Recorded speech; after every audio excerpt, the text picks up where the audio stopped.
fine. It's fine. Hey, everybody. What's up? Hey, just a bunch of dough-faced wieners around here. Just a bunch of dough-faced. I identify as someone in denial. Hence the That's right. Kalu Kalay. I will say, for Troy's benefit, I don't think it was Gary Con itself, but probably the week leading up to it. But having my 2 cents into this conversation, I got home from Gary Con and like the whole underneath side of my beard turned white. Like not the whole thing, of course, but like there's so much white hair down there now. Gary It Con, happens just like that too, man. yeah. man. I was like, I looked oh, down no. for 5 seconds, and all that brown turned calico. Yeah, I was like, this is Depressing. this is how it starts. I got one right here, and we're gonna put it in the scrapbook here soon. A scrapbook. Yeah. Man, you look like you're trying to rifle through like a junkyard for parts for your Honda Civic, man. I'm trying to get in there to try to find that white hair. I got a screwdriver in here somewhere. That's awesome. And, Yeah, I had like a blonde patch right here, and it lasted for all of like a year after I actually started growing the beard out in full, and it was completely disappeared with gray and white. It's awful. That's how we do it. Well, I was clean shaven for quite a while. And it was like, you know what? I'm gonna let it grow out a little bit. I'll do a goatee. And it's like, oh crap! It's just all white. Yeah. that's the way it Oh, goes. there we go. I've been growing a beard technically since I was in 8th grade, though. Mike, I remember my physical science teacher was pissed because he was like baby faced and could only grow like a pedo stash. That's about all all he could muster. But the 8th grader, I had, and it wasn't like a full beard, but it was a goatee. Yeah, like legit too. Definitely something in the Kool-Aid at my house. I don't know what was going on. Mutant. Well, let's go ahead and get ready to record an episode here. Chad, if you're not familiar, this guest with us is Sir Isaac, also known as Business RPG, from the Twitch chat. And had the pleasure of chatting with Isaac a few times and popped onto his podcast. We've talked about it here on the show, Business RPG. Great podcast. I think three of us are hooked now. So Absolutely. Yep. Thankful. let's And your episode will be going up tomorrow morning. Actually. Ooh, doggies. So, There you go. That's right. Stay tuned. So yeah, chat. If you can't get enough of us, you can get more of us tomorrow. No one. Can't get enough of this. There's gonna be more. No one has ever said they couldn't get enough of us. So, but maybe they can't get enough of Isaac, and there you go. Just had to wait all this time. That's And right. now that Zach's been on the show, they can. That's right. So you're welcome. They can get enough. That's right. Get their fill. All right. Well, Troy, looks like we're recording, so I'm just gonna get this shebang running. Here we go in 3, 2, 1. Hello and welcome to Geeks Can't, the home of RPG goodness and general tomfoolery. My name is Zach, and I am coming to you live on Twitch with my co-hosts Troy Sandlin How are we doing, everybody? and John Christian. I'm doing well. Thank you for asking. Hello. There you go. And then we have a special guest host. It's been a while since we've had a guest host, but we got a guest host in Sir Isaac from the Business RPG podcast. Welcome, Isaac. Yeah, welcome. Thank you, Presence. It's good to be here. That's Yes, right. Yeah, yes. I was going to ask. So, how I think is it just a matter of claiming Sir, and then there's an expectation of Sir, No. There is a monetary threshold you have to pass. If you send $200 to the Republic of Sealand, There it is. there's a man who squatted martial law on an oil tanker after World War II and sells knighthoods. So, if you would like to have the ability to call others peasants, just save up your allowance and you'll be in the clear. It works great. Well, so we've got Sir Isaac, and I am Lord Troy. Oh, my liege, yes. I am a Scottish lord. Ah, So- hey, And I'm a Scottish mutt, so. Well, that's fair. And that's about it. There you go. And the German parts of me hates me, Yes. so Yes. it's great. So much self-loathing. Yes. And your son completely agrees with that statement. So, 100%. Yeah. Well, that's the Irish side from his mother, for sure. Yeah, so. Yes. And And Girk is Mickey Mouse. Yes, there you go. Good job. Yeah, but in all genuineness, though, I am excited to be here. Thank you so much. Hey, really appreciate you. Glad to have you. Being excited to hop on and hanging out in chat so often. That's really nice of Yeah. you. Well, so we have an interesting topic for this evening that Troy posed to you. And I'm excited to talk about that for sure. I think that could be a lively discussion this evening. But before we do that, do any of you fine fellows have any news that you want to cover from the RPG space? I don't think I do. Not this time around.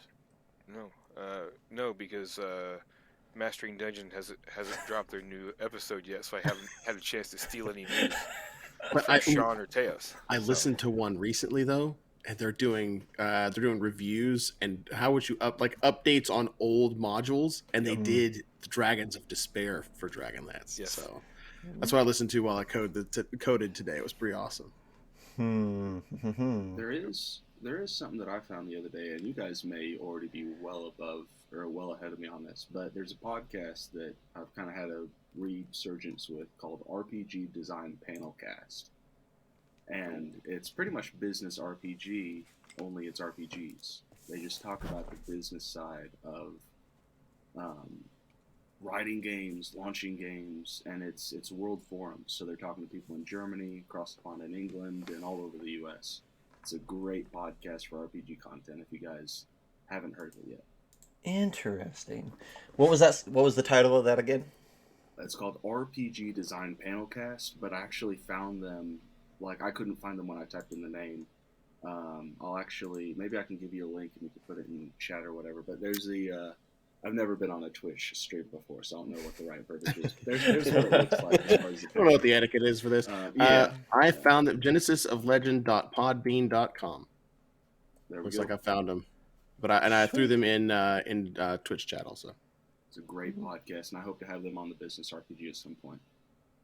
Ooh, nice! Right on. Nice, cool. All right, well I'm gonna check that out. Thanks for sharing, Isaac.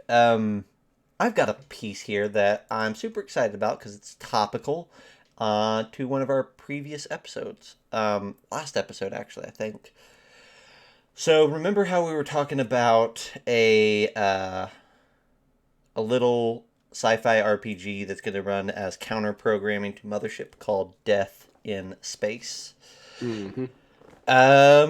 It got picked up by Free League in their special little Free League workshop section, and they are going to be helping it get out to the masses in a similar way to how Free League helps Morkborg.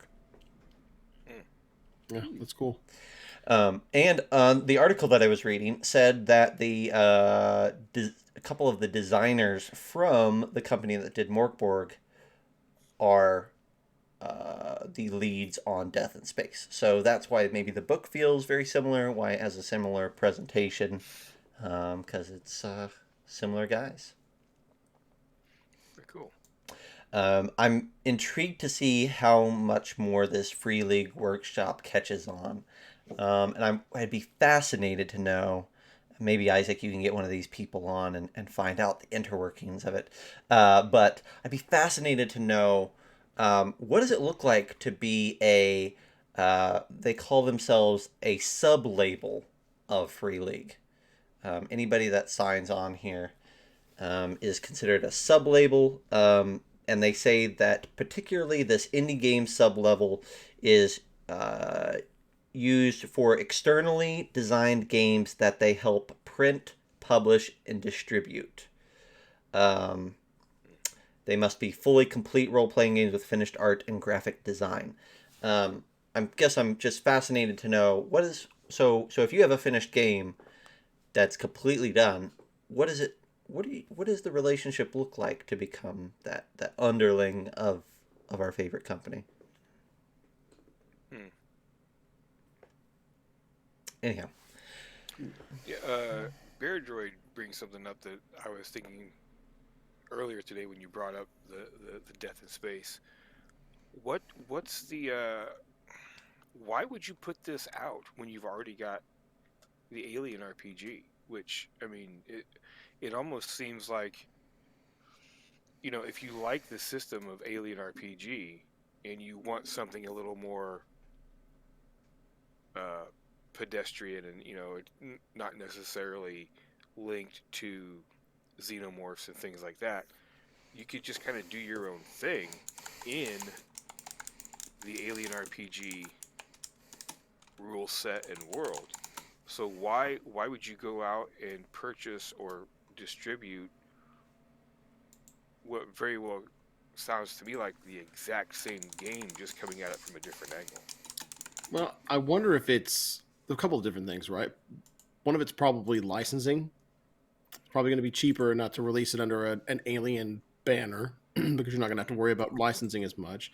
And then they may want to be going. They may want to go for like the more mothership vibe of it's like more of a less polished indie approach to where they can kind of get away with that, not for lack of a better way of saying it, right? Like you could do zines with what they're producing now, as opposed to having to every time because people are probably expecting a particular level of quality. I hate to say quality, that's not the right word. Polish and I don't know, pomp whenever it comes to something that's being produced for Alien RPG, as opposed to something that's a little bit more like a little grittier and punk rock with something like this. Maybe. All right, what do you Well, I guys mean, think? how much more gritty do you need besides Alien?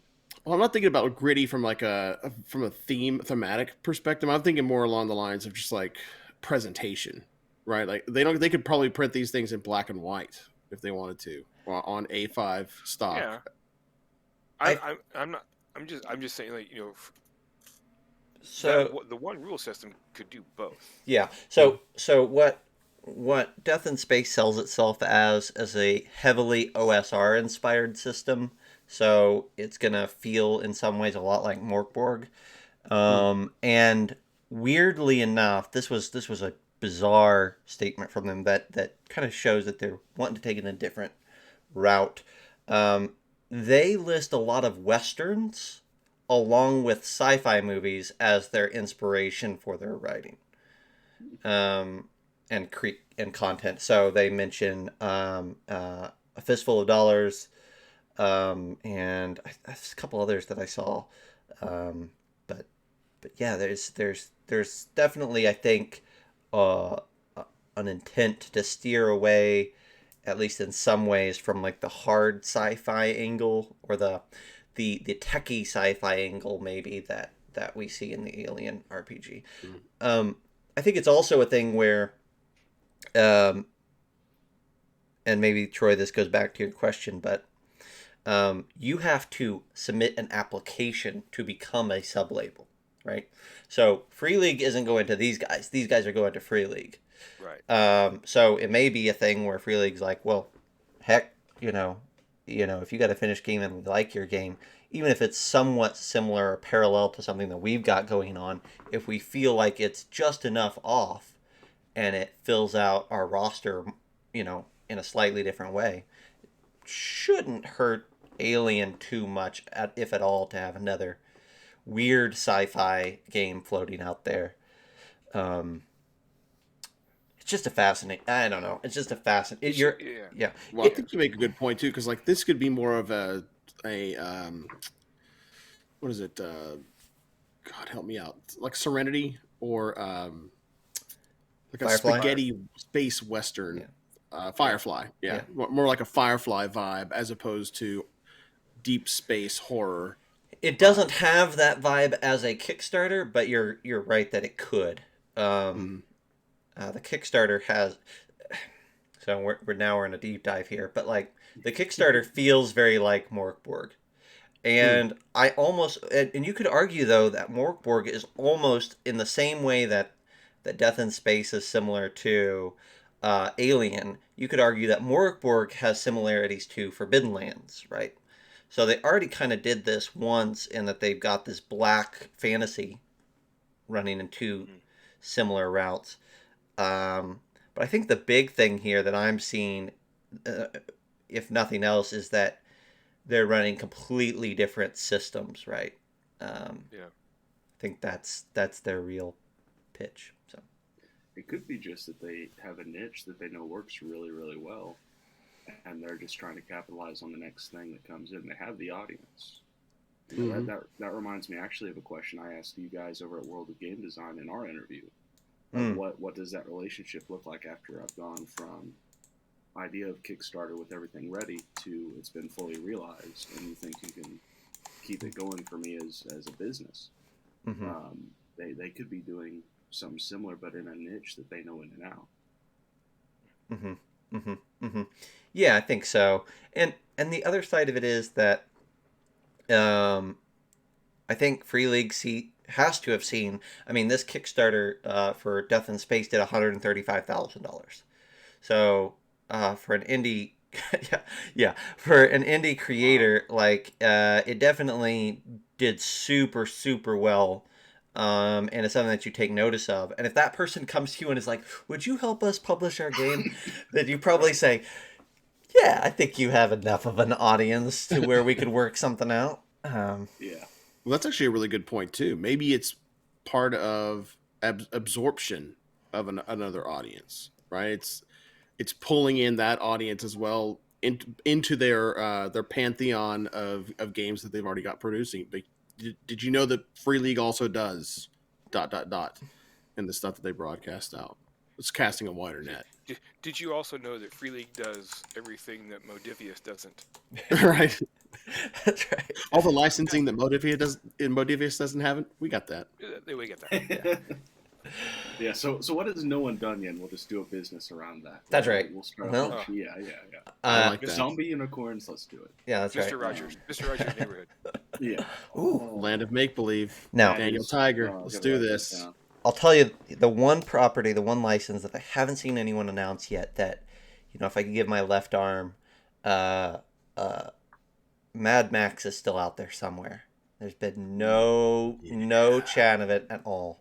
Shiny and chrome, baby. Shiny and chrome. I wonder, do you think, what's his name, Miller, is like holding on to that, or? No, I think it's floating. If I had to guess, it's probably in somebody's back pocket.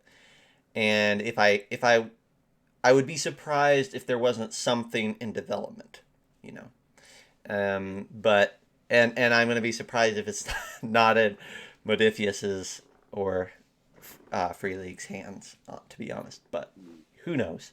That's the missing link here, in my opinion.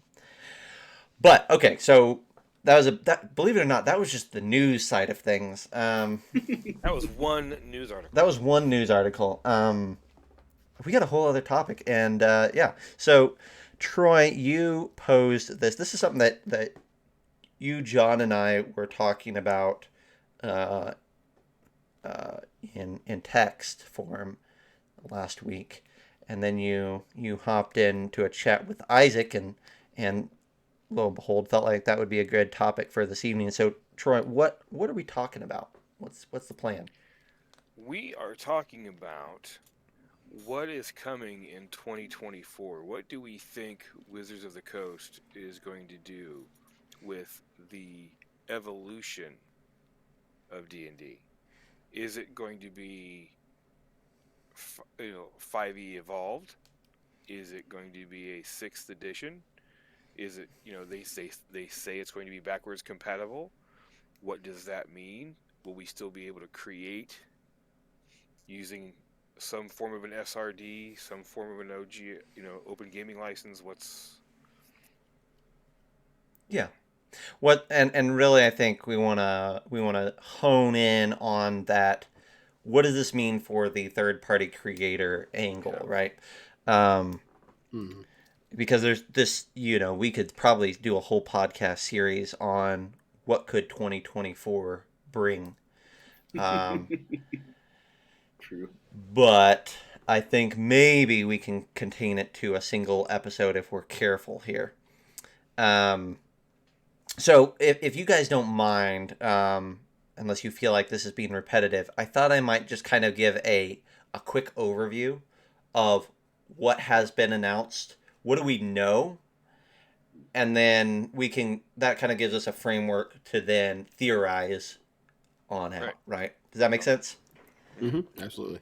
Okay, so and I'm not gonna sit here and quote things to you. This is gonna be my summary overview.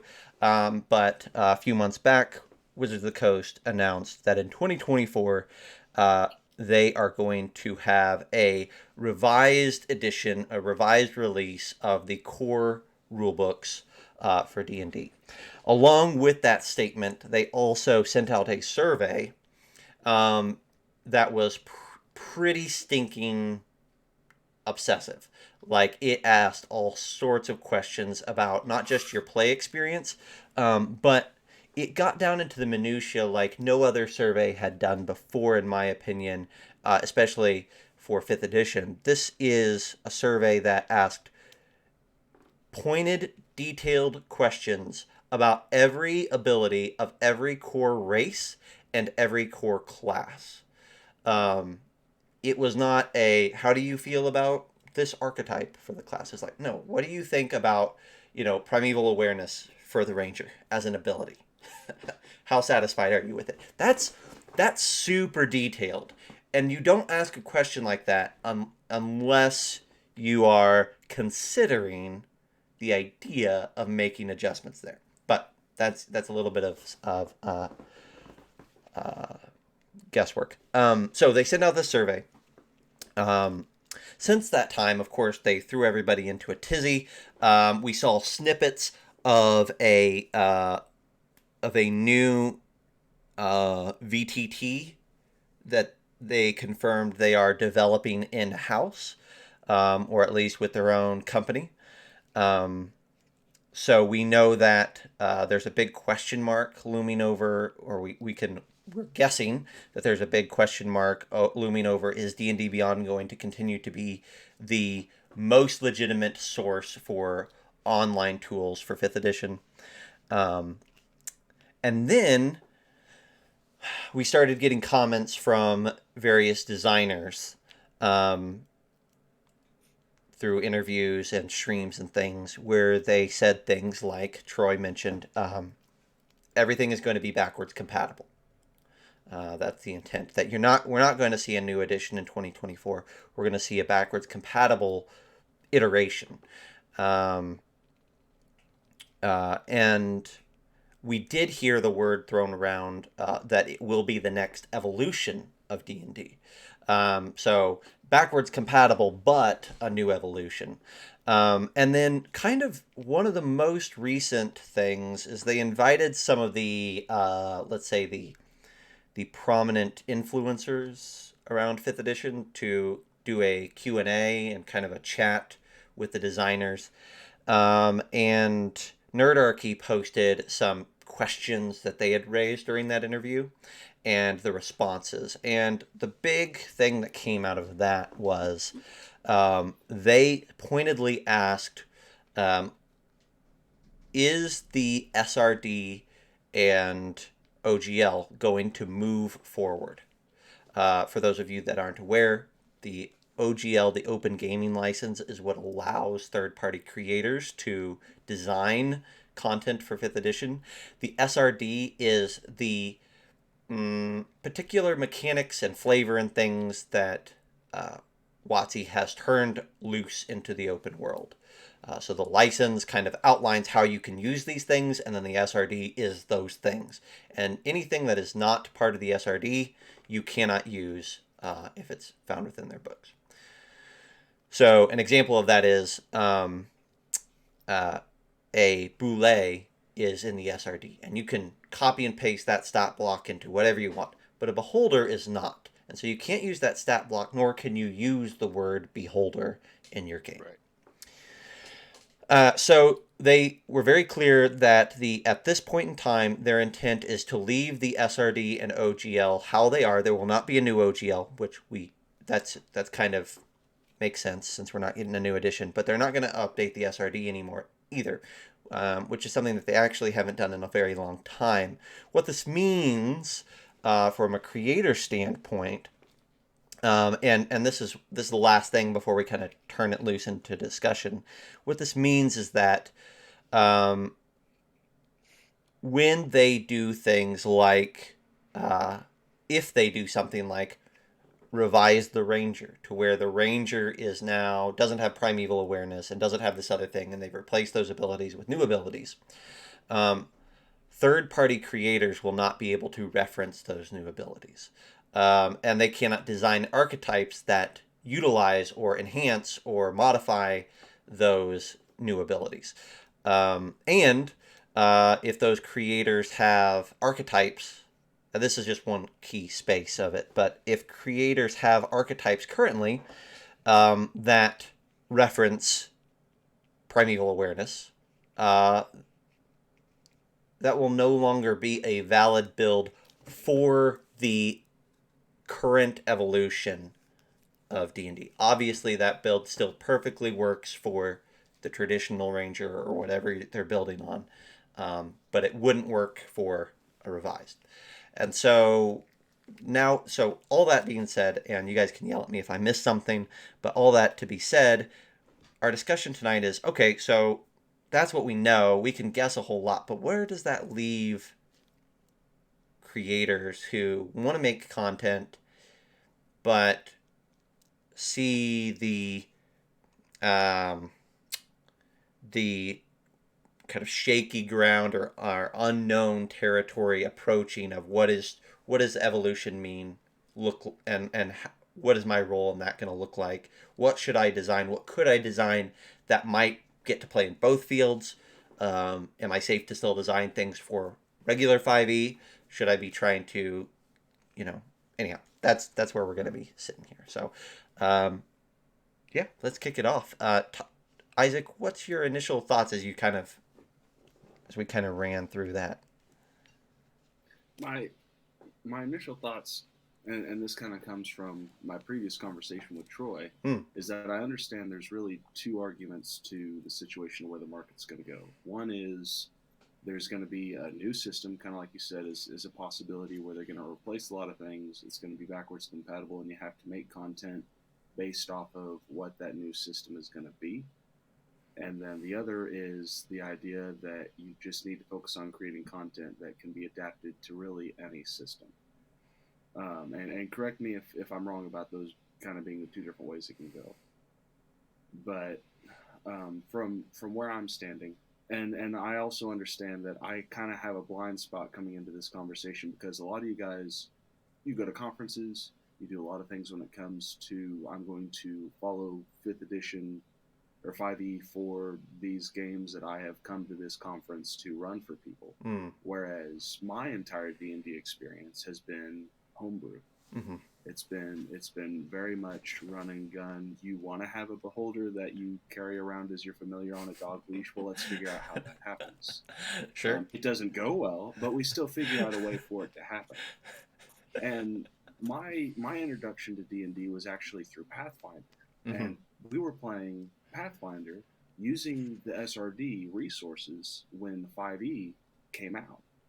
I remember watching the playthroughs that they were putting up on YouTube of 5e while they were getting ready to release the books and everything. But we were still so in love with 3.5 and Pathfinder that we really pressed into it. And then when it first came out, before I completely adopted 5th edition, we just made up our own hybrid system.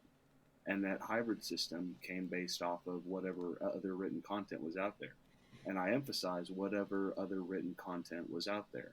We're at a point now where the only books that I own are in a box over there, D&D books that I own, they're in a box over there that I bought off of Facebook Marketplace from 2nd edition that I have as collector's items that I want to get graded someday. We're really not in a time anymore where I think that the physical market is going to be the limitation when it comes to how you run D&D as a system. So the argument I would put forward is I think that the market really would do well to lean into systems that are highly adaptable to whatever, or I take that back, campaigns and ideas that are highly adaptable to any system that you want to put them into. and I would open that up to any system. It doesn't have to be D&D related. Monster of the Week, GURPS. I like the Rice system or Rice's system. But that's kind of where my gut is.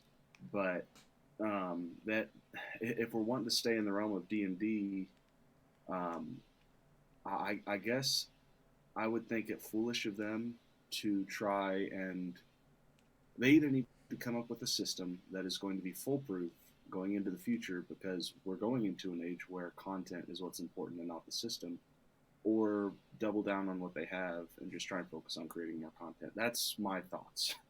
Sorry, that was a lot. Well, there's a lot to unpack in there, right? I think There that is a lot to unpack. I think that it's going to be really interesting to see. I remember whenever they first put forward D&D Next, and they were talking about 5th edition, one of the design philosophies that they'd chosen was to try to create something that felt like the old, but that also felt new at the same time. Felt modernized. It was streamlined butterfly, but they were trying to do something that the best they could to appease all of the older players and introduce it to new players, right? So, and to try to create an end to the edition war. I remember specifically seeing the tweets and the Facebook posts and stuff like that from Mike Merles and from Jeremy Crawford whenever they were first starting to have those conversations. So what's going to be really interesting to me is how does this play out from an edition war perspective? Are we entering into another era of people being pissed off that they've got to buy new books, or why are you messing with my D&D? What's interesting about that is that the audience is really young and hasn't been, a lot of the audience hasn't been playing D&D for very long, a lot of them. So this is going to be very, very new territory for them where how many of them have ever played any game before in a tabletop RPG where they're shifted gears and now you have to buy all of your books again if you want to stay current, right? So how many of those people are going to want to stay current, and how many of them are going to be like, forget it, I don't want to have to buy new books, but I'm willing to, if I'm going to buy new books, I'm going to buy books that are going to be based on the content that I'm comfortable with, that I know, that I've been playing for the past several years. So I wonder if, all that to say, I think that part of what, I think there's still going to end up being a space for more than enough creators out there that can use the existing SRD and OGL licensing for 5th edition as it is today to continue producing content for that system in a meaningful way, in a lucrative way, on an ongoing basis. We saw Paizo. Paizo built their entire backbone off of a quote-unquote dead system, something that was no longer being supported by Wizards of the Coast. They built an empire off of that. Now, granted, how empiric it is these days is probably arguable, but I think there's still a space in the ecosystem of gaming and of tabletop RPGs for 5e to still have a breath that and a heartbeat that it maintains for years and years to come. Maybe not like another 10 or even another 5 maybe, but at least I'm thinking there's like 3 to 5 years of good people continuing to play that content, or more, who knows. Well, and people are used to 20 plus years of freedom when it comes to the OGL. Whenever that was introduced in 3rd edition, that was revolutionary. Yep. And so now Wizards of the Coast creating a restriction on that, that's going to be really, because I don't think that it's common knowledge in the community that the OGL is going away for whatever this advanced version or next version of D&D. It's not going away. It's not going away. To be clear. Okay, maybe I misunderstood. Well, so, not it's going away for the new stuff that's being produced, right? So just like you still have early edition OGLs and SRDs available, right? There, Chad is asking, and I just did a double check. There was a 3rd edition OGL and SRD. There was a 3.5, which I don't think had a new OGL except to update the SRD. But but there was a 3.5 SRD, and then there was a 5e SRD OGL combo. So, and I think there was obviously ones for. I feel like there was one that was for an older edition of that too. But when a new one comes out, they don't delete the old ones, right? Like they right. exist. And honestly, like, we're kind of a passing comment, or maybe it was a little bit more than that. a statement made 2 years before the thing happens should not Mhm. be taken as gospel truth for what's going to happen in 2 years, right? Sure. So the fact that they say we don't have any plans of updating the SRD or OGL doesn't mean that they're not going to in a couple of years, Right. but Mhm. it did like put my little antenna up, because we I did get think one for 3.5 and we did get one for 5e. We did not get one for 4e, right? Well, I think it's Um, rightfully so. I think Wizards of the Coast is very, very careful about what they say and when they say it. Very Yes. careful, and it's very They practiced, and it's very rehearsed and mechanically dissected before it is published. And to say we don't have any plans to touch on the OGL, if maybe it's a misfire to say that maybe they said it too well, soon or that's they the shouldn't have said anything that's at all. But it creates a lot of uncertainty and nervousness, I think, in the community by saying that. but I still don't think they're going to shoot themselves in the foot by not making it available to create with. yes, I agree. Oh, yeah. It like I it would be an incredible blunder, but and I really hope that they don't do that. I guess I could bring up some reasons why they might, but my hope is that they listen to reason, they come to their senses, Well, and they do. I Um, don't think it's even a listen to reason, come to your senses. This is the biggest edition. 5e is the biggest edition ever in the history of D&D, and it is still oh growing. yeah, oh yeah. Hmm. The They're not going to eliminate that. I mean, because usually, back in first edition and second edition, it was they never did something that's like, well, this will run for about 5 years or yeah. 10 or 6 years. It was, we're going to ride this thing into the ground. Hmm. I think that they are carefully trying to thread a needle between not. I think what they're trying to do, yeah, if I was going to guess, is they're trying to thread a needle between not wanting any person, any group that is currently playing fifth edition to have to buy all new books, or giving them any Hmm. reason to turn away from 5e, while at the same time bringing in as much of their licensing back home as they can. I think that's why they're building their own VTT, is because what they didn't know when they launched fifth edition, or what they didn't understand, or what nobody could guess, is that 8 years later, almost all D&D was going to be played online. Mm-hmm. And so they sub-licensed out the ability to produce great, and format 5e VTTs to Roll20 and Fantasy Grounds and D&D Beyond especially.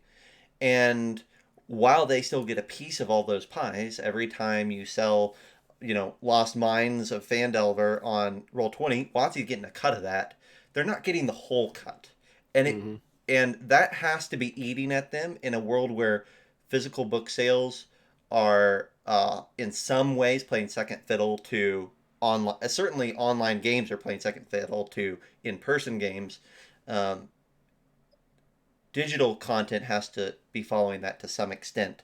And so I think that what this is if we can make just enough adjustments to where it kind of makes it difficult for those publishers, those third parties to release virtual platform stuff, then we can get some of that back in house. That's great. We just don't want to go too far to alienate our player base. I think that's absolutely true, Troy. I think it's beyond blunder to Mm-hmm.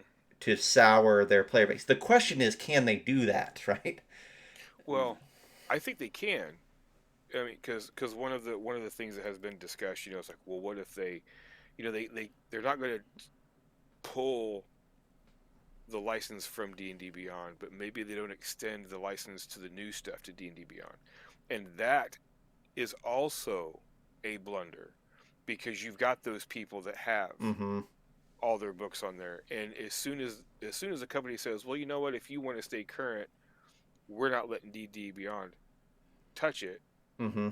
It's all that is going to be a huge mistake. Now, what they can do is it's like yes, we're gonna pull stuff in house. So if you want your online books from us, it's the best way to do it. It's better than D&D Beyond. You can still get your books from D&D Beyond going forward and everything else, but ours is so integrated with our VTT. It's completely seamless, and we have all these really cool bells and whistles. We'll have special adventures that you can only get Mm-hmm. on our end and things like that. But there is no way. I hope there is no way they say, you know what, we're not going to allow third party VTTs and third party online whatevers It's to it's tr- have the new stuff. it's tricky because like right now it's still a selling point for a lot of people that you can play Roll20 for free, right? And you can Mhm. even play 5e Roll20 for free with the SRD, right? Like they all of that's put in. If the SRD doesn't update, then neither does Roll20, right? Now Mhm. they may be Exactly. able to sell you new Mm-hmm. content that has the new stuff, but the free stuff stays in the old way, right? And that's And and that, that's fine because like yeah. what John said, Wizards has always picked their language very carefully. We see that in the books. We see that in the rules. They say things a certain way because it means a specific thing. And they went to great lengths when they were talking about what's going to happen in 2024 to not say Mhm. this is a new edition. Yeah. Mhm. They did not say that at all. It was new evolution, new version. Yeah. So I truly believe that yes, it will be backwards compatible. Meaning, yeah, I can play my 5e Ranger and it's just fine. But man, Mm-hmm. the Evolution Ranger does a couple of things that's really cool. And you and I look at it like this, with all the third party content creators out there right now. And I know in our discussions, I always refer to Level Up, Mm-hmm. the EN World stuff. That right there is the type of content that we can the current setup allows for third party creators. They have created an advanced version of 5e, very much like what is going to be done, I think, by Wizards of the Coast, because they obviously saw him do that. They obviously saw them take it to that next level and see that, oh, and they made it so that 5e classes can play in those games. They might not be quite as powerful, but they can still play in those games. It'll be fun and you'll be able to have a good time. But it's that, yeah, I can do this and I don't have to buy any new books. But man, I'd like to be able to play that new barbarian class. So Isaac, if you were bringing us back to the publisher side of it, if you were a third party publisher right now, and you had a clean slate, you were ready to start on your new project, um, and you said we want to do something that can capture the the 5e audience. That's who we want to write for. What would you do? Like, what would be your? I feel good about this project. If if let me caveat what I'm about to say with Sure, if they sure. were to confirm ahead of time, be it a year or 2 years, that they were going to announce 6e, I would start getting ready to try and be the first one to create the Pathfinder equivalent to 6e. So be the first one to make 5.5 E. But probably what I would do is I'd focus on making something that was more system neutral, or try and focus on something that was because I mean that's in the circles I run in, that's what is the rage, Mm. system neutral. You're mainly buying a story and figuring out how to adapt it. Mhm. But I also think that I'd be a little bit nervous. Um, what was I gonna say? I was gonna try and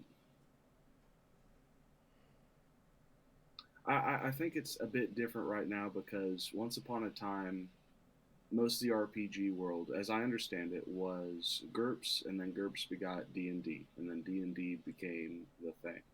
If you're playing TTRPGs, then you're playing D&D. I could be wrong. I'm not a TTRPG historian, although I wish I was. But in the world that we're in now, there's so many different systems. I think that if they were to try and change the system, then everyone's just going to go find a new system that they love that's going to let them make content and let them make things and make money off of it using a different license. That's my fear as Wizards of the Coast. But to answer your question, Zach, I'd probably start making system neutral content if I was worried. But I also probably would try and lean into the things that I knew the 5e audience really liked. That's kind of a Vince Toast milk. What is it? Milk toast fence. Yeah. kind of answer. Milk fence toast. Yeah. But I'd be playing it safe, and I'd actually be a bit pessimistic. I'd brace for another edition war. It's such a weird thing because every time we have this conversation, it comes down to there's no way that WotC would ignite another edition war. Like it's just the dumbest idea ever at this point, at the height of their power, to light a fuse.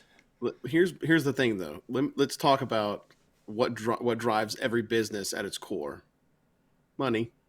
And whenever WotC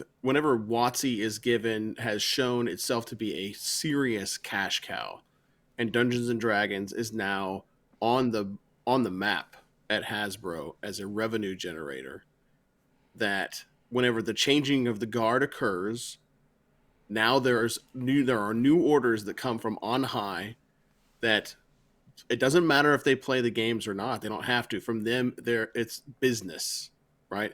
The business is satisfying the shareholders, increasing the stock, making more money, rinse, repeat, right? I hate to sound jaded about it, but that's effectively the goal of every organization that is not a nonprofit, is to profit. And so in this, I find it very ironic and very timely that whenever there is a changing of the guard at the highest levels in WotC and in Hasbro, and they've shifted gears hard to lean very heavily into Wizards of the Coast, now we're hearing about the next iteration of Dungeons and Dragons.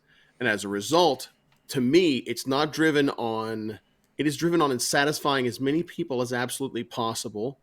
But I would be curious to find out how many people boots on the ground at that are actually have been working on D&D, like the Jeremy Crawfords and so on. How many of those people are actually making the decisions that are driving forward change in this? How excited are they actually about this, as opposed to we've got to milk this thing as hard as we possibly can for the time, right? There's no guarantee of tomorrow that it's going to continue to be like this. So let's make a movie. Let's make TV shows. We need to pump out more books. We need to publish more of this and more of that. So to me, what the worry is that it's going to water down the brand with all of the other stuff that they've got out there, all of the licensing that they're doing anyway, because there's like the D&D craze. We're going to hit an apex with it, and they're going to get greedy, and they're going to risk it all by seeing how far they can push the community. Oh, well, they're going to love it no matter what we pump out there. I mean, they liked Rime of the Frost Maiden, didn't they? Look how much Rime of the Frost Maiden they liked, right? What I'd love to see is, I think a big telling point, and I think this has to have been their test run, right, is what did that 3-book set that they just released, what was its sales numbers like? That was basically, it was what, Mordenkainen's, Tasha's, and Xanathar's, right? But right, which I think is Mordenkainen's Masters of the Multiverse. Yes. Yeah, and yes. I would say that those numbers are probably inflated by the fact that Mordenkainen's was in there. And that was probably a driver for a lot of people purchasing it that already had the other 2 books. So I'm not sure if that's going to be a clear winner on the litmus test. It should be in some ways, though, because it's going to at least be, I think that it has to at least be an indication for them. Because the new revised core set is going to have new content or at least a new pitch on content as well. Troy, you shared with us a DM layer video recently that talked about, maybe stuff that might be added to the Game Master's Guide. That would be, useful tools that we've discovered since the creation of 5th edition. There's going to be some stuff like that, I think, in those revised core rulebooks. So I think there is, I think that there is a question mark, though, one way or another, of can they print largely the same books and get good sales numbers. And the other side of this is, I think, like, we just saw them re-release Curse of Strahd as a campaign, right? And that side of things, really, they just cleaned up some language. They changed some things that that kind of help that product get more in line with some of their values as a company currently, and they tweaked some of the minor mechanical things, right? Like, real simple, polish, done, move on. If that's what they do with the revised rulebooks, then this is all a silly conversation. And there's no need for anything. Of course it's backwards compatible, because really all you did is you Tosh-ed everything. You Tosh-ed everything, yeah. You just made everything have slightly more customization. So it's not really a 5-5 or a 6-0. We're really talking about like a 5-1. Right. Right. And I think that's really what we're getting. I mean, what we're going to see, we've already seen some of in the Dragonlance Unearthed Arcana. We've got backgrounds that give feats. What have they said? Oh, the next evolution will have the characters will be a little bit more powerful, and the monsters will be a little bit more powerful. We're already seeing examples of what that's going to be. So, third-party creators can create backgrounds with feats. Yes. That's no problem. Yeah. Right. So that has been my argument from the beginning. Everything that they do that doesn't get added to the SRD or doesn't get added to the OGL or whatever, however that works, third-party creators can still create that content. They're doing it now. Artificers are not part of the SRD. But how many artificer-like classes have you seen in other products? You can absolutely do that. And you are 99% right. The things that you can't do is you can't make a subclass for the artificer. Right. Right, but you could make a subclass for yours, and you could make it close enough to be like, oh, I see what they did there. Then that hardcore 5th edition player, or evolution player, is going to say, oh, I really wish that subclass was for evolution. I see how they did it. I can tweak it and make it my own. And that's what you're going to see. You're going to see it's going to be backwards compatible, sideways compatible, a little bit of forwards compatible, and to the left kind of thing. You're going to have all of this stuff that you'll be able to do and smash together. Now, I want to answer Zach's question to Isaac, and that is, what would I do? And Zach's like, damn it, that's why I didn't ask you. No, that's not true. Okay, so if all of gaming, all the fandom of gaming is a a big pie chart. It will say that the pie chart is like 10 inches across. 2/3 of that pie chart is D&D 5th edition now. Yes. And then 1/3 of that pie chart is all the other systems out there, right? Yep. So if you're creating stuff right now in the gamosphere for the next 2 years, to me, your best bet is to keep creating in 5e, because you've got that whole 10-inch, 2/3 of that 10-inch pie chart that is your possible audience. Because as soon as you go system agnostic, you're still on that same pie chart, but suddenly your portion of it shrinks down to about 2 inches across, because you're going to have a lot of people like me who's like, oh, that setting sounds really cool, or that adventure sounds really cool. Oh, it's all system neutral, which means I now have to go in and plug in all of my stuff from 5e. And I don't want to do that. I'm not saying it's a bad way to do. I'm just saying I don't want to take the time to do that. I want to be able to open up that book and go, okay, there's the goblin stats and there's the new thing here that has, it's all right there. And Well, there's something that we have access to that could also fix that. But that's a different topic. But to me, it's like you gotta make hay while the sun is shining. For the next 2 years, the sun is going to shine on 5e. In 2024, or the closer we get to 2024, as they start dribbling out more and more hints and previews and things, you can start to kind of hedge your bets a little bit. And then once 2024 hits and the actual books drop and you finally know what's in there, you take a week and you go, well, let's keep doing what we were doing because we were right, or, well, we got to pivot real hard. But either way, for the next 2 years, you're going to make money. yeah, I think that's that. I think that's. I'll do a very uncharacteristically John thing and say it very briefly.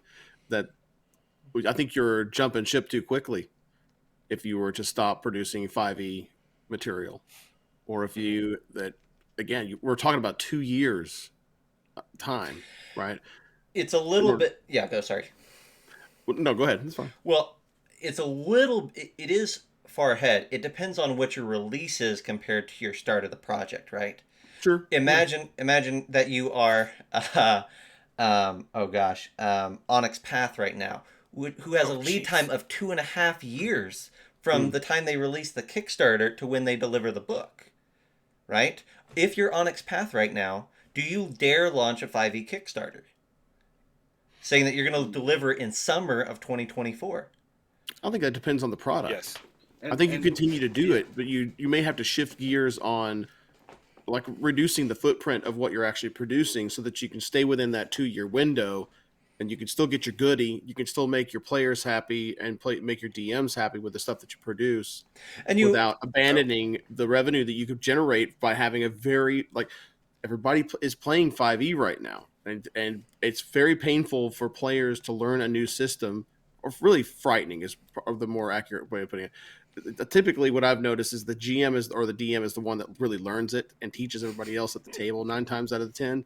But it could be daunting to do that. I don't think people are going to stop playing 5e for the next 2 years. And as a result, you should capitalize on the use and the play that other people are going to have, get your product out there, build the brand over the course of the next 2 years. And then within like the 6 months lead up to, oh my God, here it comes, D-Day, the new D&D is coming. Within that 6 months, you create it system agnostically within that time frame, and then either as soon as 5.5 or 6e comes out, then it's like boom, boom, boom. All we're doing for like the 90% of what we have is in the can doesn't need the system involved in it. As soon as the system comes out and we scour it, we understand it, then we plug in all the 6e stuff or the 5e stuff if the OGL is available to it, and then you're on the front end of that wave that comes in for people producing content that's in line with that new system. And I don't think it's going to be a wave or what you're kind of describing. I see what's going to happen because 5e is so widespread. 5e is so wide that honestly, at this point in time, it doesn't matter what Wizards does because there's so much out there. What you're going to see is first edition Pathfinder to second edition Pathfinder. You're going to have so many people being like, yeah, the new evolution is cool, but yeah. It's tricky, right? And I want to steer this back to Isaac here. It's tricky because you're absolutely right that you won't lose the whole 5e audience or even most of it. That audience isn't going anywhere. That said, if you go into a game store right now, you can't buy the average game store. You can't buy a regular Pathfinder 1e book, right? Those are not available. Now, Pathfinder is all of a sudden now creating 5e books, and as Chad has pointed out, and what a fascinating choice. I mean, the choice is money driven. Pathfinder 2 isn't working out the way they thought it would, so in my mind, it's like, well, we could do what we did before and just make stuff for D&D again. It's the weirdest thing, though, to look at a book that says Pathfinder 5e. 5e. Yeah, Yeah. yeah. It's like that's not how that is supposed to work, but sure. It Okay, is. so what if, what if you you have a thing where you're creating in 5e. As soon as 6e comes out, you have the ability to have all of the crunch content in that book in 6e. Mm-hmm. Then what do you do? Do you continue to create in 5e and just be like, we'll fix it in post. Mm-hmm. When it comes out, we'll worry about it then. Yeah. That's kind of how I look at it, because if you have that ability, then why stop? Just plow. Well, what I was gonna do is pitch this, maybe the same question I pitched before, but in a different light, to Isaac here. And Isaac, you may have something else you want to touch on as well. I don't know. But we just mentioned Pathfinder. We just mentioned that Pathfinder 2e is a fine system, but didn't go over the way they thought it was. If you were a Pathfinder creator right now, right? So they've just done their edition rollover. If you are a Pathfinder creator right now, knowing that there is a bigger audience currently for 1E, but there's going to be no support for 1E ongoing, and every book at the game store is going to be 2E, which one would you go with, right? Like, do you go with the current market, or do you do something different? I would, if I had the resources that you guys had, Sure, whether sure. it's World of Game Design or whether it's another company or just whatever access that I had, I would probably make something that was heavily based off of whatever was going to be the topic for 5e, and then let's say 6 comes out and it ends up being another 4th gen. Whether it succeeds or whether it fails, I would probably go into it on the virtual side just saying that when it comes out, we will have a supplement that will provide for free. And then if it comes out and we have and it's a physical copy, maybe do another launch where you have an adaptation, and then after that launch an updated version. It's again, I kind of have a blind spot because the way we handled it, like for example, I was getting ready to run a Star Wars game, and I had a D12 system that went with it, and I didn't like it. I decided I was going to have a D20 system, and I was going to replace the clones with warriors from 5e, and I was going to replace the blasters with the stats for a crossbow, and that's how I ran the game. And so, and that's why I think I approach it a little bit different than Troy does, because it's not so much as I have to do the extra work. I'm just looking for something that makes sense. So I'm willing to jump in there and replace stats with different creatures as long as I know what the story is and where it is I'm going to be sending the players, which again is why I wouldn't work at a conference very well, because I'd be in there. I'd break the players as much as I'd break whatever my assigned system was that I was supposed to be working with. So, but that's how I would. I maybe the thing to do is for that 6-month period, just launch virtual products. Just launch something that's highly malleable. Launch it as an NFT, and that way it's worth it. It's an investment at that point. But launch it in a way to where it's highly malleable, and you can turn around and do things and pivot in case 6th edition flops. Which that actually brings me to a question I wanted to ask, that you guys might know. How long after 5e launched did it take for Wizards of the Coast to allow people to come in and start making content for it in exchange for part of the profit? Was it an immediate thing, or did it take time? The OGL SRD for 5e, I believe, launched with it. And I don't. So maybe a deeper question is, when did they allow Roll20, D&D Beyond, Kobold, to those virtual platforms to have access? I don't know that was right away, but it was very soon thereafter. Very soon thereafter, if not immediately. And yeah, Kobold Press and those other big players were, they jumped on the 5e wagon as soon as there was a wagon to jump on, which was pretty much day one. So that's also going to dictate part of it. If I don't have access to sixth, assuming that it becomes its own system, then all I can do is launch 5e content for a while. But if it becomes something I can get a hold of really really quickly, I am lazy enough. Like I was playing Pathfinder 2, 3, 4 years past 5e's launch, so there will still be an audience. I think Troy's right. If the audience is that big as far as 5e, you know, stick with what's bringing, stick with what's feeding your family before you try and add to it. You know, One thing that you said really has stuck with me, Isaac, and that is you talked about how the system isn't as important as the story anymore.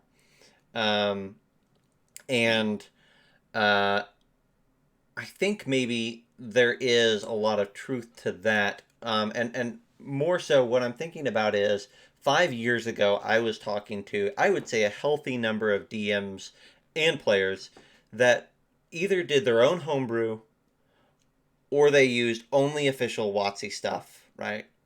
DMs that said, hey, if it's not in the player's handbook, we're not going to use it, right? That sort of a statement, right? Um, DMs who are running, Lost Mines or Storm King's Thunder, published adventures or Adventures League, and that very much was their shtick. I think it's becoming more of a wider net where third party creators are more well received as in general. Now that said, we're still not getting 2/3 of the pie, right? If the D&D no, pie is 2/3, the third party publishers, the audience that is willing to consider a third party product is much smaller mm-hmm. on that side of things. But it's right, but grown you a have a lot lot. compared to where it was Yes, back when 5e first came out. And absolutely. now we've gone into a place where people are gonna like. I had I forget the stat. Zach, you might remember the stat because you listened to it. But I had someone on who is who's done 2 3 years of survey research as to what the impact of COVID had on the Yeah. RPG TTRPG playing world, and 90% of people, I think it was 90% of people had never, or over half, wherever it was at. Now 90% of people had at least played once online a TTRPG, and but before that, no one would have even thought to have done it. The reach, the exposure to different ideas is now where it wasn't when people were first thinking about 5e existing. Um, I think we're asking questions that pertains to a market that we don't entirely understand yet because it's well, you guys understand it probably better than I do. Yeah. A lot of it's going to stay the same as far as content, and also you guys have been publishing in this sphere already, but I can't say that we completely understand what's going to be happening as soon as the next edition comes out. The market's different. Mm-hmm. Mm-hmm. Yeah, I think that's maybe the key takeaway from this episode as we're getting close to the end here is that um, I think the market is completely different, and I think that anything that we've seen in the past, whether that's flexibility on the side of the consumer or the creator, or that's rigidity on the inflexibility on the side of the creator or the consumer, is probably wrong this time around if you're to look backwards, right? We do have as Troy said, we have a much younger audience, right? We have a much younger audience. We have an online gaming audience. We have an audience who is constantly being presented alternative systems in positive lights. We have an audience who is constantly being presented very rules light or get the rules out of the way presentations of TTRPGs, which is very different from what we've seen the general community being in the past, right? And so if the general audience, and we've called them in the past, we call them like the critical role D&D audience, right, is very much like rules take second place to telling the story or playing your adventure, then does that mean that they're a more flexible audience where they're like, hey, you know what, crank out your new book and we'll fly with it, right? It's cool. Or are they the flexible in the sense of, hey, if you make life complicated over here, we'll just go run tiny dungeons because or whatever, right? Like what does this flexibility mean? And it probably means it's certainly not going to be everyone flocks to one thing in the same way. But is this a audience that fragments more easily? Right? I don't know. I don't think. Yeah. I think it is. Yeah. Because what's going on in the chat right now. They're talking about Super NES and PS5s and things like that. I don't know what you're talking about. Right. Thanks, Sean. I'm not contributing Thanks. to that conversation at No, all. but it's very much on point Yeah, for yeah. this discussion, because when I grew up with D&D, we didn't have video games right away. My first video game console was an Atari 2600 with the one button and the one joystick. I think that's the oldest thing I've ever heard you say, Troy. Back in my day. Back in my day. Back in my day, we didn't have any video games. Back in my day, we liked it. Uphill both ways. To play D&D. Uphill both ways to play No, the Nintendo. we didn't really like it because anyway. So it was like, back then you were faithful to the Atari because that's what you had. You were faithful to D&D because that's what you had. But then as the generations went along, it's I've got an Xbox, I've got a Nintendo, I've got PlayStation, I've got all these different games. I beat the game, time for a new game, blah blah blah. It's easier to want to try a new system now. Whereas before it was you were married to that system, and it took, moving heaven and earth to get a group to agree, oh yeah, let's try this new Star Frontiers or something like that. No, now it's, oh yeah, I love playing D&D, but I want to try Mothership. I'll try Lancer. Ooh, what's this Morkborg thing? I'll do some of that. But I think it always comes back to D&D. It seems to always come back to D&D. Well, D&D is the brand, right? We've said that before. D&D is Kleenex. D&D is... Well, no. No? People have said, yeah, I'll go out and I'll play other stuff, but I will always come back and play campaigns in D&D. Oh, yeah. Yeah. So it's, it's kind of the Kleenex, but in this example, it's you're willing to go out and you're willing to try new game systems.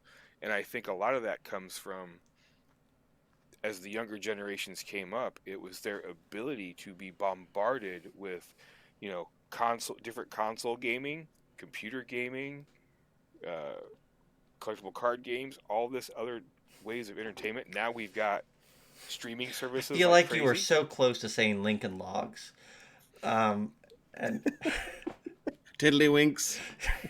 all these new games that come out. All these newfangled games. We had Jacks, and that's all we needed. We had Jacks, and we only had one ball. It's still in context, though, because they found a polydecahedron in ancient Egypt way back before any of those games existed. Mm-hmm. So technically, D&D's been around. That was because of nerd time travelers that they dropped one of their D20 out of their pocket whenever they got out of their time machine. Yeah, it's fascinating, right?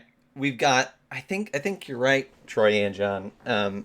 We've got this weird, D&D's in a weird space, right? It is both the granddaddy that you always come home to, but it is also the Kleenex in which we have heard from people's own mouths say, oh yeah, I played D&D this weekend. Oh, what'd you play?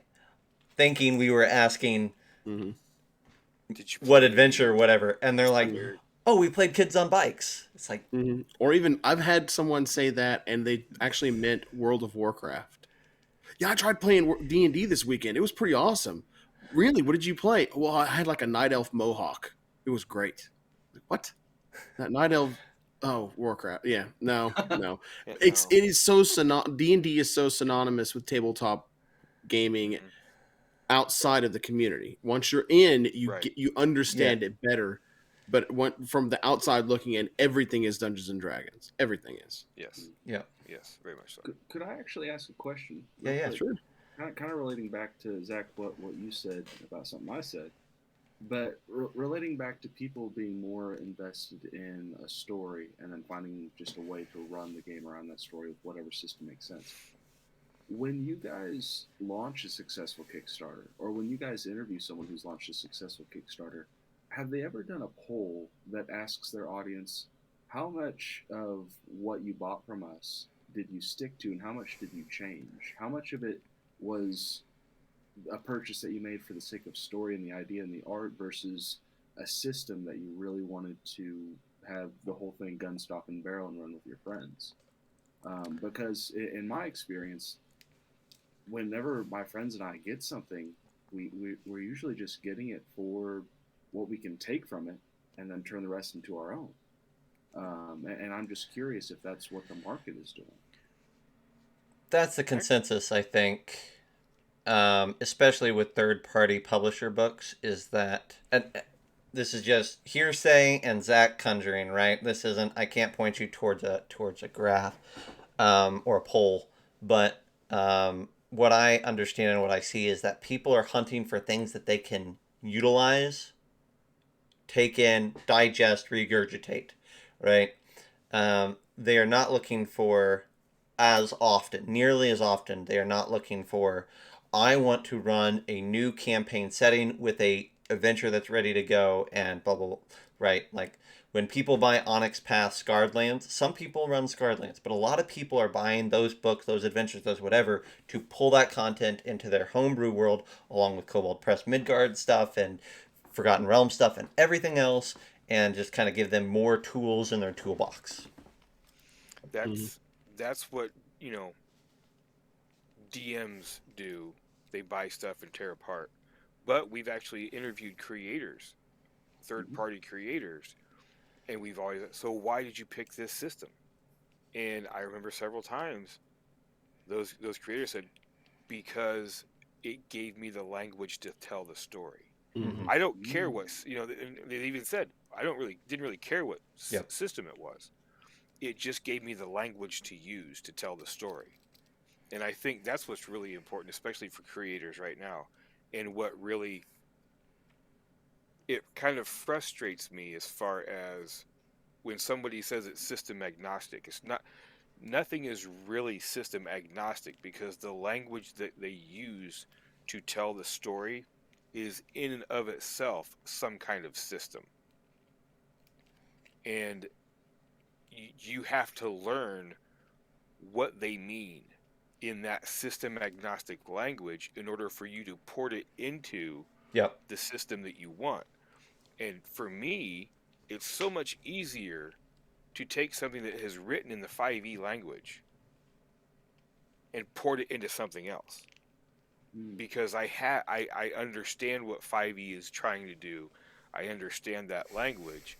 Therefore, I can take this new thing that's in this adventure and put it into Morkborg, or put it into Forbidden Lands, or whatever, because I understand what those languages are saying. You're using it as a mechanical baseline. I use it, yes, a mechanical baseline. I'm using that language to help me understand what I need to do. Well, and let's say if you have to hand it off to somebody else to convert, it's almost like it's English to the tabletop RPG community. Not everybody, but most folks have played 5e at this point. If you play TTRPGs, if you've played one, you've more than likely played 5e at this point. And if you've played 5e and you have to do a conversion to Morkborg, it's way easier to create like a Rosetta Stone of conversion between one system to the next by having that baseline that is almost like the universal language that we speak with one another on, because scale, difficulty, what the challenge ratings are effectively, right? Things like that. A lot of the terms and like the mechanical nuances of saving throws and this, that, and the other, damage, hit points, armor class, all of those things, because they were birthed out of the genesis point came from D&D. And so I think that's why it's been in the gaming psyche for so long at this point. It's the English of the TTRPG world. Yeah, that makes sense. Fellas, we're going to have to wrap this up. We've had a good episode, good chat, but I see on my little ticker here that we have been live on Twitch now with Isaac for an hour and a half. Yeah. And if we're gonna be nice to Troy, we're gonna wrap this up so he doesn't have a 2-hour recording to edit down. All right. So here's what I'll say though. As we wrap up, Isaac, if I should address the audience first. This sort of conversation, and in a much more contained and professional manner, is what you should expect from Isaac's podcast. It's great in that way. So if you enjoyed this conversation, go listen to more similar conversations over there. Isaac, thank you so much for coming on and kind of meeting us in the middle for a fun topic. I had a blast. I mean, if anyone wants to find the show, Business RPG, find it where most podcasts can be found, or find me on Instagram at Business RPG. Big bearded guy, can't miss me. Beautiful. One of us. One of us. Yeah. But thanks. This was a blast. Awesome. It's a pleasure. Well, we'd like to have you back on sometime, if and when another topic arises that we feel like is a good crossover. That'd be fun, I think. So anytime. Let's get controversial. All right. Yeah.